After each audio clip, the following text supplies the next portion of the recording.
Hello, aujourd'hui on va parler de Christine Bravo. Christine Bravo, l'ancienne animatrice de Froufrou qui refuse d'être invitée à la télé si elle n'est pas payée. Donc vous savez que Christine Bravo est tout le temps à la télé et la plupart du temps elle est payée, mais avant elle ne l'était pas. Donc elle a expliqué tout simplement qu'elle a des factures à payer et que maintenant elle n'est plus capable de faire du travail gratuitement. Rappelons qu'il y a quelques années de ça, je crois il y a 1 ou 2 ans, Christine Bravo disait n'avoir aucune économie, avoir flambé tout son argent dans des investissements pour avoir le minimum pour vivre. Ça, c'est des propos qu'elle tenait, je crois, en 2018. Donc aujourd'hui, elle a changé de son de cloche et elle explique ceci. Je ne vois pas pourquoi je vais arriver 2 heures avant un tournage et en plus, ce sont souvent des émissions enregistrées qui à l'antenne durent 2 heures, mais qui en tournage en durent 4, a-t-elle expliqué. Il est donc insensé de passer la journée à la télévision pour rien. Elle explique qu'elle est invitée sans arrêt et que si avant elle n'acceptait pas de rémunération, maintenant elle souhaite être payée, elle dit, et qu'il est normal que la télévision rémunère des gens qui vont amuser les téléspectateurs. C'est au micro de RTL qu'elle a fait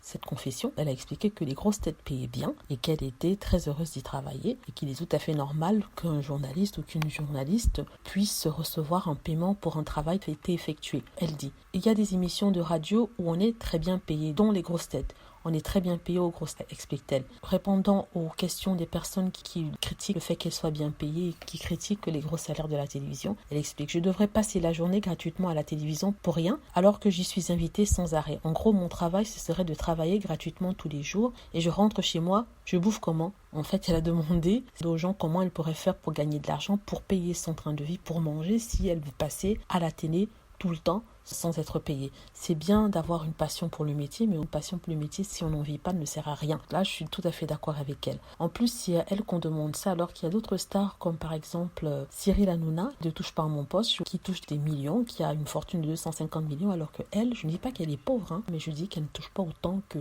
Cyril Hanouna, et je comprends pas qu'on lui court après pour des questions d'argent. Tout travail mérite salaire. Peut-être que les salaires sont dans le PAF, dans le paysage audiovisuel français, sont surévalués, mais c'est en conséquence par rapport à ce que les producteurs et les télévisions gagnent. Donc ce ne sont pas les animateurs qui gagnent beaucoup, c'est la télévision qui gagne beaucoup et qui reverse en conséquence une certaine somme, une certaine prime aux présentateurs, aux animateurs, à ceux qui vous font rire et pleurer. Donc voilà, c'est ce que je souhaitais dire par rapport à cela. Je disais que Christine Bravo avait tout à fait raison. Je pense que si en 2018 elle nous disait paumée et qu'en 2020 elle a un très bon pactole, alors la télé doit vraiment beaucoup payer. Hein. Elle dit la télé c'est très bien payé. Je comprends bien son propos, je comprends bien ce qu'elle essaie de dire en disant qu'elle a le droit d'être rémunérée comme tout le monde parce qu'elle fait un travail qui devrait être payé, ce que je comprends. On peut bien s'amuser en faisant ce qu'on aime bien, mais si on n'est pas payé, on ne le fera pas longtemps. Merci d'avoir écouté, d'avoir regardé la vidéo. N'hésitez pas à cliquer sur like si vous avez aimé.